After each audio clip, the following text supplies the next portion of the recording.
Salut les gars, alors aujourd'hui on va s'intéresser à l'exercice 116, page 85. Voilà, comment résoudre l'équation f de x égale g de x à la calculatrice et comment trouver le point d'intersection de CF et CG.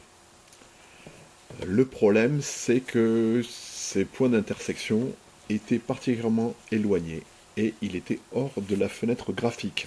Alors voilà, on prend la calculatrice, on passe en mode graphique et on va saisir la première fonction, donc y1 qui est égal à 800 plus 2x divisé par 100 et y2 qui est égal à 350 plus 5x divisé par 100. Alors ensuite on affiche les courbes, évidemment on ne voit rien parce que la fenêtre n'est pas paramétrée comme il faut. Alors on la paramétrise. Et alors, on va afficher les valeurs entre 0 et 30 000 euros. Ça, normalement, c'est l'exercice qui vous le donne, le domaine d'étude.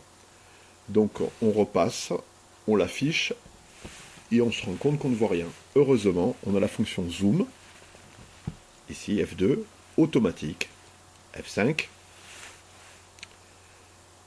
et la fenêtre apparaît, enfin, nous voyons les deux courbes avec le point d'intersection.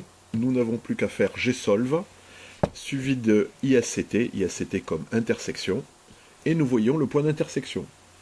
Nous l'avons. Nous avons ces coordonnées, et nous savons que c'est la courbe avec 2% qui est en dessous de la courbe avec 5%.